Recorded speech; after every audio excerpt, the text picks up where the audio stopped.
when a tree grows and the fruits begin to come out, nobody actually pays interest until the fruit is ripe. I'm not trying to carry people along. I'm trying to get my fruits to be ripe. That's my opinion. I really like that. I like that. When I saw AI come into the scene, I immediately start asking some questions about being a creative. Like, is AI here to steal our jobs or not? Or is it here to advance us as creatives? And I actually felt within me that I believe that I'm designed to be a creative for this particular time. God hasn't given me these gifts by mistake. Like, He's designed me for this particular time. So whatever tools He brings is not to remove me from the scene, but is to empower me to do more. So that was the approach I have towards AI and towards any technology that has to do with creativity. So my question was like, how can I enhance myself using AI, enhance my skills using AI? So about 2 years ago, almost 2 years now, I started following the trend of the tools that are being used and different ways that people have been utilizing it. But I started implementing it in some of my works, like normal traditional film projects and recordings. I was using AI to enhance the audio, using AI for different things, for B-roll or for illustrations and this and that. But I knew that to get to a stage where AI can create quality movies, because I had already seen what some people were doing with it and I'd been following the trend and learning as I saw it. So this year, January, I wrote the story for Ìràwọ. Although the technology hadn't reached the level for me to create what I created, I knew that even with the level at which it was, it will still be like I could still do something with it. But some things came up. I had to do some work with someone on a very important project. So I paused Ìràwọ for like 3 or 4 months. And funny enough, even that project that I did with the person, it was AI that I was using for that project, because he had seen some of my works with AI and he was really interested. So I did some videos for him using AI. Then when I was done with that project, I said I have to get this done, because this is an opportunity and I have insights with this and there's something I can give with this. So I got on the project. I invited so I work with a team here where I am. I have a team, we call ourselves Kreo Clique. So basically most of the gigs that I have, videographic gigs and stuff, we work together. So we gave ourselves the name Kreo Clique. So we decided to create this short film together, and then I utilized the technology and the things that I learned to get it done. But my aim with filmmaking and creativity, I really want to just tell African stories the best way I can. Like I'm passionate about the film industry. I've been following it for years. I've been honing my craft for years, and I believe that Nigeria has something to offer, especially in genres like sci-fi and thriller that people are not really accustomed to in this country. But I believe that we have stories to tell in that regard, because we need stories that can inspire future engineers, future scientists which are within the country, and stories like that will give them a picture of that possibility that as Nigerians, as Africans, we can do some very amazing things. So that's pretty much. I hope I was able to answer the question very well. Yeah, spot on, bro, spot on. And when you were speaking, I was thinking about what you just touched on when you were emphasizing how African stories have the capability to be able to inspire engineers, inspire scientists, and so on and so forth. And I'm looking at how you are leveraging those tools that were built by engineers and scientists and so forth to be able to allow us to do what you do with AI. And I'm thinking to myself, how have you been able to find the balance between telling your story and leveraging technology? The way technology works in the days that we are at right now, it allows a lot of people to do a lot of things, but sometimes there is a lack of balance, if there's a better word to use other than that, because when you are trying to communicate an idea, a story, you are trying to communicate, and that's sometimes using technology can get in the way of that communication. The technology may not be the right fit for the right moment, or the technology may not be ready and you're rushing because you just want to do something. Or it may just be right, may just be perfect, but and you're carried away by the wildness of the technology, and you're just forgetting the story in the trash. Yes. So, true. What is your thought process on that? How are you trying to balance? Because AI is new, so I can't say anyone has mastered it right now. But how are you trying to balance that as you are creating? How are you trying to balance the use of tech with AI and so on with your storytelling? One thing I have a principle which is story first, and I think it's a filmmaking principle in general. The story is more important than the spectacle, so it's very, very important. I focus on the story. The technology is just to enhance, to add beauty to it. So, AI can generate stories. But most of the stories AI can generate are generic stories, or they are limited to an extent, because as a human being you have your own perspective, you have your own experiences, and AI doesn't have those experiences.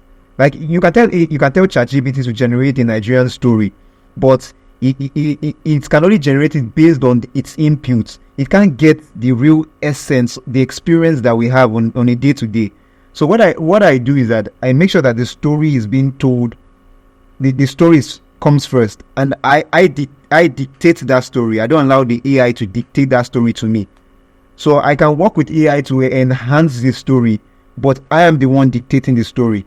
AI can enhance the story, can amplify it, it can give me options, it can give me variety, it can help me with different ideas, but I'm still the one guiding the tool. I'm not allowing the tool to guide me.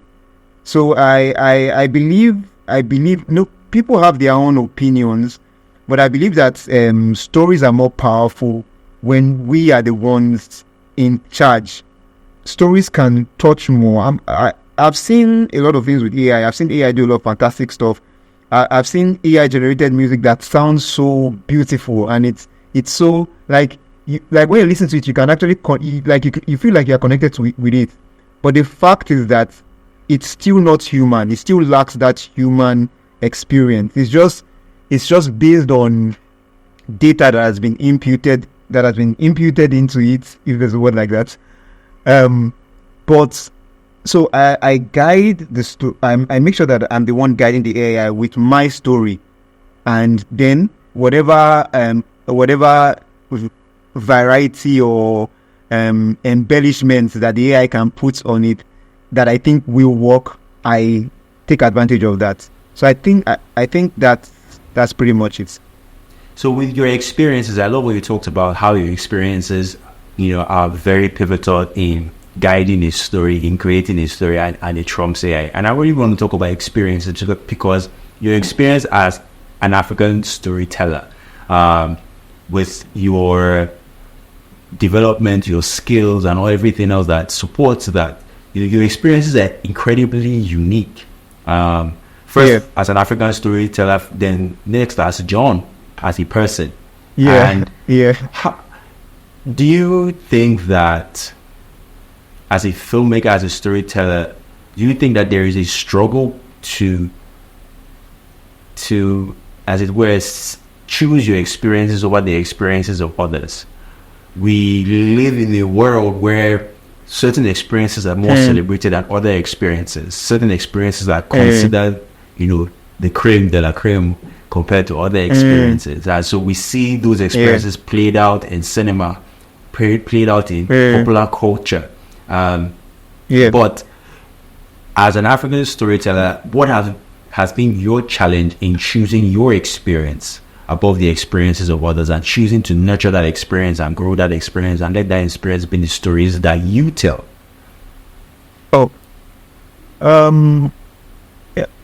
I feel like, and I believe that stories are a tool.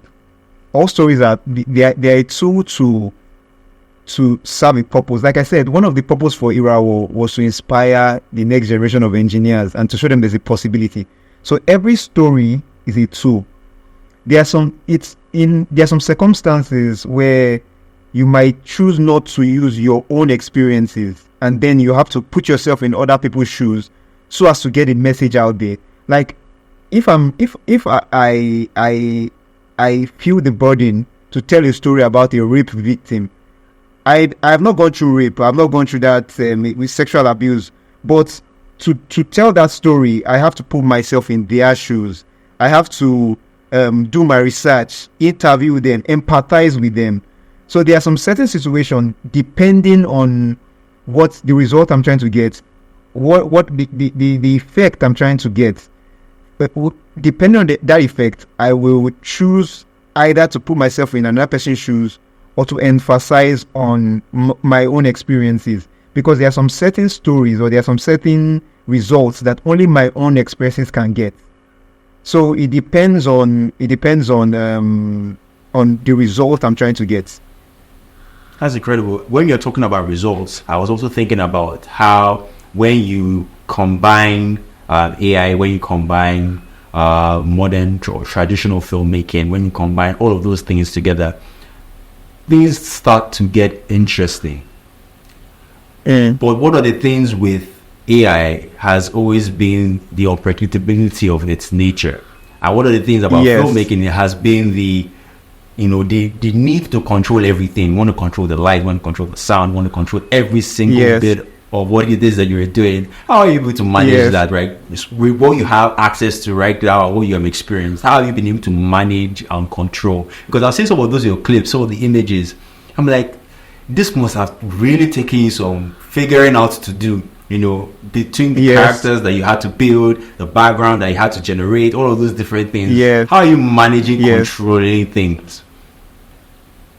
I discovered that AI basically can be used in filmmaking in three methods or in three ways.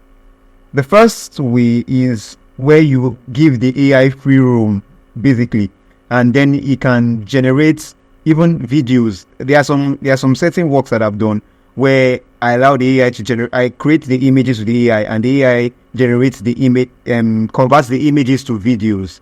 So basically, the AI is more in control with the results and the output.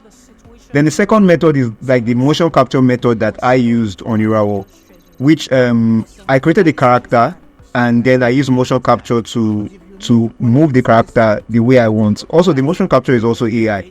So I use the motion capture to move the characters the way I want. So in that regard, there's more control. Then the last method that you can use AI with is maybe you have like a live action movie, and then you can use AI to add effects. I haven't really seen people do that yet, but I'm planning to do some things like that very soon. I'm planning to do some works like that very soon, where we do live action, but then we use AI to add the visual effects. So there's a normal way we already do visual effects with like After Effects and 3D softwares and all that. But with the technology that is coming out, we can actually start using it in films. So, and the truth about all this technology is that they will just keep on improving. So I think that this is actually the best time for filmmakers to get in, because the control will keep on increasing. I know it's still in a level where it's still unpredictable, but with the research that I've seen and the development I've seen, there are some tools that are even coming out that will give us as filmmakers and creatives more control.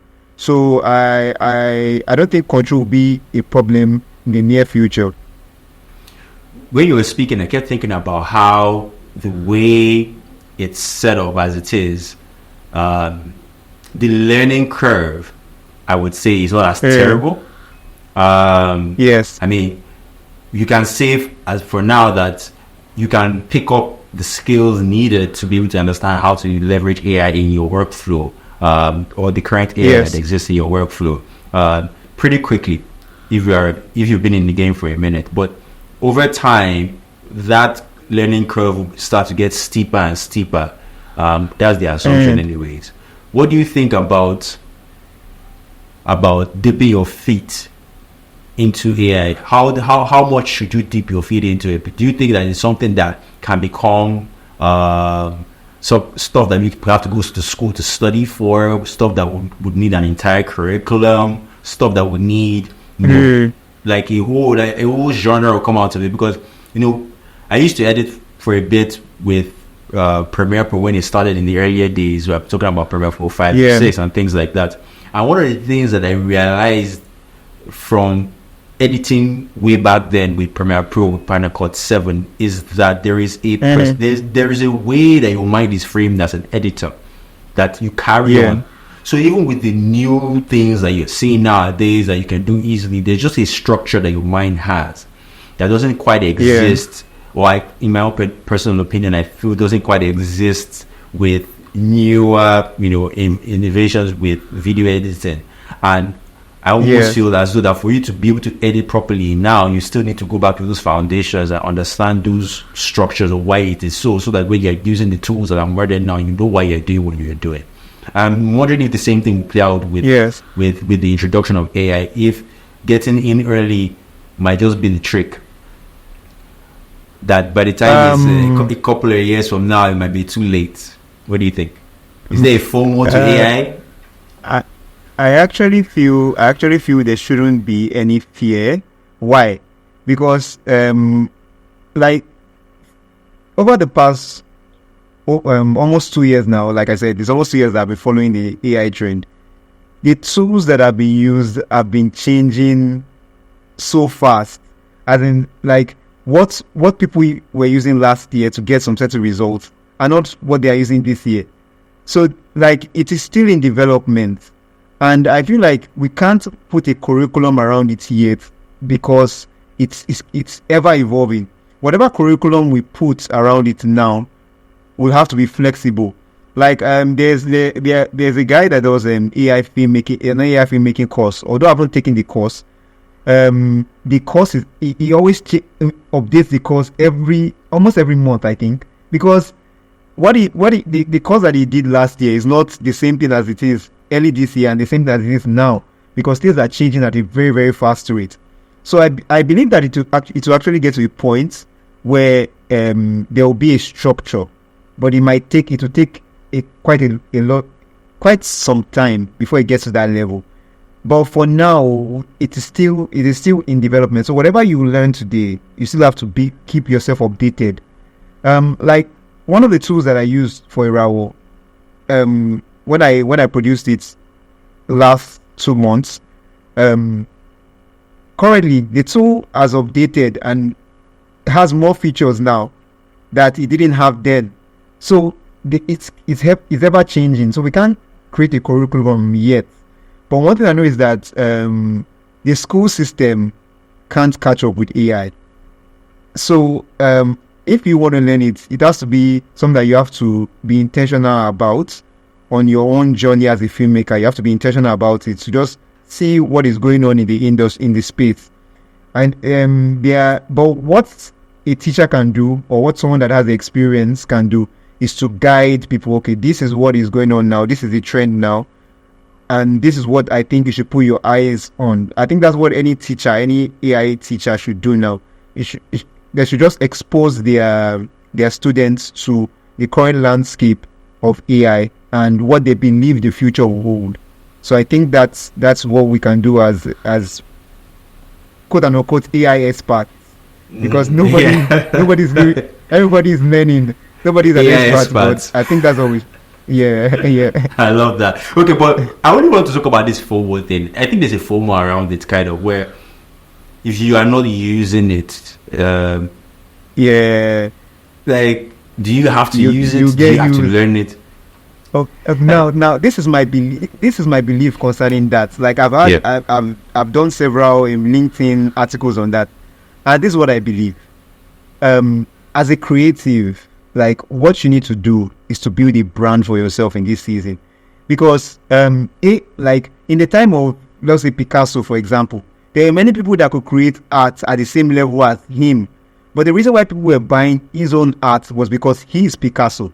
So same thing with any field. Like currently, if you're a graphic designer, although AI can generate graphic designs, if you have a name, like a name that is recognized, people will still want to get your work. Like AI can generate Burna Boy music, AI can generate Drake music, but people will still prefer to listen to the original Drake. So as a creative, I believe that the focus should be, how can I build my brand? How can I become a household name? So that even though there is a saturation because of AI, there's a saturation of creativity because of AI, people will still prefer to have my work.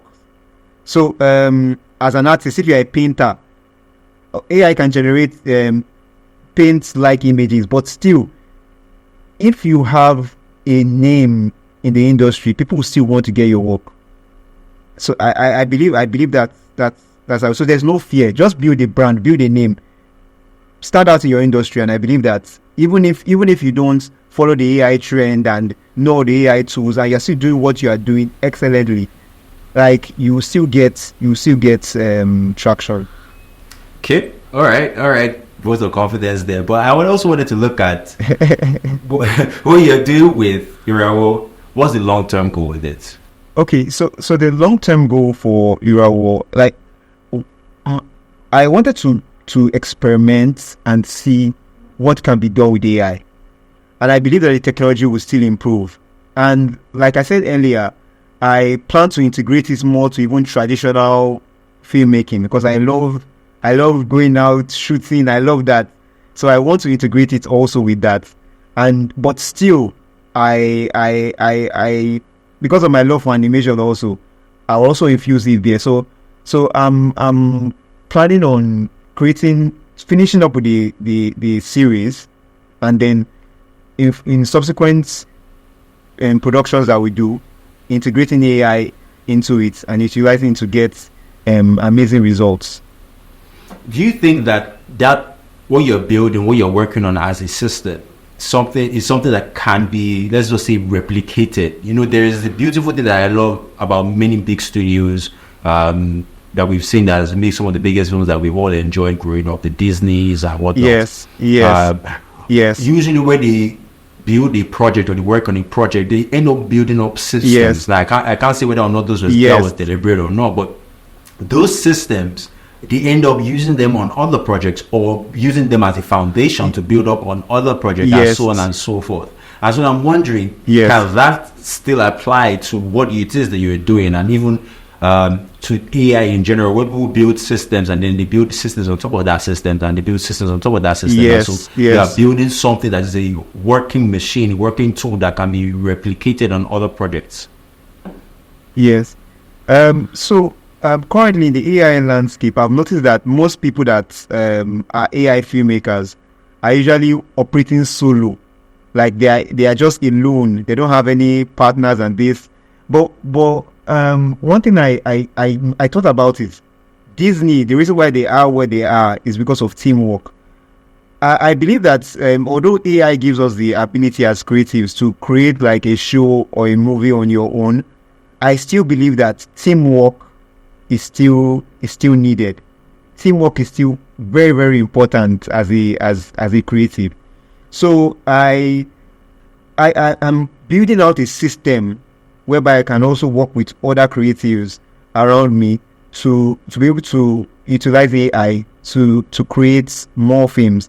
And even without me, I can teach other people my process, and they are able to create a structure around that even when I'm not there, they can create animations with it, they can create movies with it. So that is actually my end goal. I believe in systems. Systems are very important, and teamwork is also very important. And I think that is what will actually make an industry out of AI animation, because I see a lot of people doing AI animation, but they are solo, and I don't think that any industry can be built by a single individual. So I plan on working with others. There in my team Kreo Clique, we also have a community of creatives that we come together, we meet once in a while, and I want to find a way of developing that community also, and for those that are interested to come on board so we can build a system out of this thing, and that's what I believe will work long term. Recently, we found that there is a large demand for content, children content, and yes, I know one Nigerian director who was really leaning into that, but I'm not quite sure where he is at regarding that at the moment. But I found that even though there was that awareness, but the industry hasn't quite caught up with that just yet. Yes. You know, and so I'm looking at your work, right? Clearly, what you are doing, right? The industry hasn't quite caught up with that just yet, and you are also building something. So he's still in his infancy. Yes. But how are you trying to, you know, as it were, carry people along with what you are doing in such a way that you are able to communicate that value that it can bring to them, to the industry, to what it is that you are doing? And or what advice do you even have for anybody that may be in that situation? Like, how are you able to get buy-in into what you are doing, especially when it's such in an infancy stage, it's such in a stage where it isn't quite the thing people are looking to, but it's quite interesting that it catches your attention. Let me use nature for an example. When a tree grows and the fruits begin to come out, nobody actually pays interest until the fruit is ripe. I'm not trying to carry people along. I'm trying to get my fruits to be ripe. Once it's ripe, people gather and they are ready to pluck the fruits themselves. So I believe that we shouldn't try to get people's attention and say, focus on us. Okay, we're doing this, we're getting this done. But let your results speak. It will get to a point when it's ripe that everyone will pay attention. They will have to pay attention because they want to eat of that fruit, so they will have to pay attention. So I believe that we just need to keep on working, doing the work behind the scenes to get what we're doing as ripe as possible. So that's my opinion. I really like that. I like that. I like the way you spoke about it, when you described it as ripe as possible. I found that very interesting because, first of all, the question I gave my mind, what is such an African thing for you to say? Such a provable statement to say. I say African, but such a Nigerian thing to say. You know, the thing they talk about how Nigerians can be very deep in our responses. But John, thank you so much for sharing that. I really wish you the best in what you're doing. I think what you're doing is such an amazing project. It has such potential, not only to grow, but also to really transform into something very beautiful beyond even what you yourself have imagined or planned for. We look forward to hearing a lot more about what you're doing. And we'll definitely be keeping an eye out on your project on Ìràwọ as it also unfolds along the way. But before we just kind of check out quickly, I just wanted to get your eye on what you think about the animation industry in general. And this is not AI based or anything, but just looking at the animation industry in Africa. What are some of the things that you are excited about that you've seen? I mean, it's very easy for us to pick around the things that we have not seen but that are good, but the things that you've seen that you are excited about, right? What are some of those things you want to quickly share with me? So in the Nigerian animation industry, there are a lot of people doing great work, and like I said, it's just like the proverb I used. They are really working behind the scene. They are going to get ripe very soon. A lot of them have been working for years, and they are doing a lot of great work. I think there's Antil Studio. There's which Magic Carpet, I think, studios. There's Orange also has the animation department, and there's so many of them doing great work. There's a series. I think his name is Ajay Tomobi.